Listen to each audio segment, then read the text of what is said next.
Yesterday there was a huge denial of service attack, and it affected the East and the West Coast primarily, but it really hit everyone in the United States. And just to say briefly, for those that don't know, this type of attack is basically just clogging the internet. It's like trying to get everyone to go through a single file line at once. So a lot of services were unreachable, services like Twitter, PlayStation, and a bunch of other ones. But the really weird thing about this one was it was targeted at a DNS service, which is kind of a special case. A really simple analogy would be like saying that this DNS provider is like a phone book. So they basically took out the phone book so computers don't know how to get to the place they're wanting to go. So it wasn't that Twitter and PlayStation and Facebook, it wasn't that those sites went down, it was actually that the phone book, the place that directs people to those sites, that went down. And that's just really weird because usually these kind of attacks are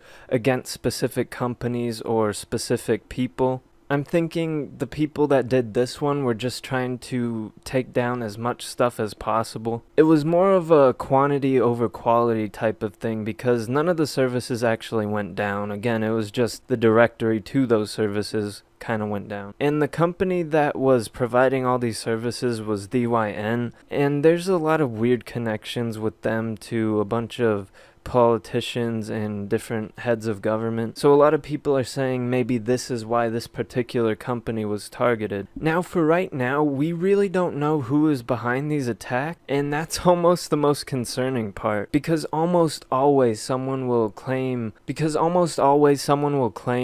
credit for the attacks, like they want to be known for the one that, oh, I took down all these things, but no one did that, which is really out of the ordinary. So the first actual lead we get makes this story even weirder because it's coming from WikiLeaks. And a few hours after it happened, they posted this picture and it said, "Mr. Assange is still alive and WikiLeaks is still publishing. We asked supporters to stop taking down the US internet. You proved your point." Now, this is significant for two reasons. One, it's kind of implying that WikiLeaks supporters were behind the attack, which is nobody really knows why WikiLeaks supporters would want to do this. Some people do have their theories though, saying that maybe it's in retaliation for cutting Assange's internet off. The United States did that. Well, they pressured Ecuador to do it a few days ago.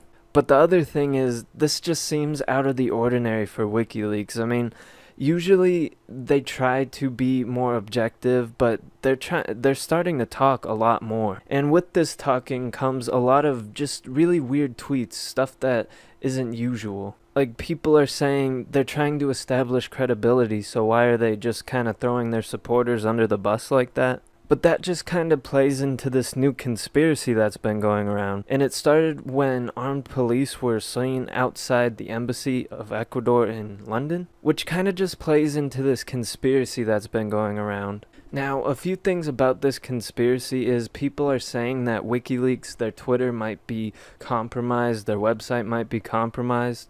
And they're saying that due to the really weird tweets, but they're saying that also because the police were seen and they had assault rifles and they were outside the Ecuadorian embassy, and that was Tuesday morning. Now, the thing is, Assange hasn't even been seen since Tuesday publicly. His internet has also been cut, so people are saying maybe he was taken out and now WikiLeaks is run by a government organization. It's just overall really strange stuff is happening. There's also this tweet where WikiLeaks says the Obama administration should not have attempted to misuse its instruments of state to stop criticism of its ruling party candidate. And basically what that's implying is that Obama is going out of his way and using the resources he has to stop WikiLeaks from publishing leaks, which would be really substantial because it's been tried before, but it's through legal avenues. It's not like trying to take him out through resources and cyber warfare, if that's what you want to call it. To kind of go the other way, though, maybe WikiLeaks has just been lashing out, well, not really lashing out, but talking a lot more because lately their leaks have been criticized for not being authentic. And WikiLeaks has always prided itself on having the most authentic leaks. Like, they don't want to push anything out unless it's really authentic. So with all these people throwing these criticisms at them, saying that what they're putting out is just plain fake, I think that might have caused them to talk out a lot more. And now to put on our tinfoil hats, I mean, I don't totally subscribe to this, but as always, I think conspiracies are fun to talk about and look into. There's really no negatives at looking at all the evidence and trying to find theories as to what's causing stuff. But anyways, again, a lot of people are thinking he might have escaped, others are thinking he got captured, and this is backed up by the embassy of Ecuador. They were called, this news station called them and asked if Assange was alive, and they refused to comment, which is just really strange. I mean, you would think they would say, yeah, he's still alive, but like, why would they refuse to comment? Because that almost leaves room to say that, well, if you're not saying that he's alive, then there's a chance that he's dead. On the flip side, that is kind of like a typical government answer, so who really knows? But to apply another layer of tinfoil, apparently the London City airport was evacuated on that same day as the days of these DDoS attacks. Some people are saying maybe he was taken from the embassy and flown out through this airport while it was having an evacuation. A lot of people said that they just totally cleared everyone out, so maybe something went down during that evacuation. The airport is actually relatively close to the embassy. It's only a 45-minute drive, but that's also with a lot of construction and traffic.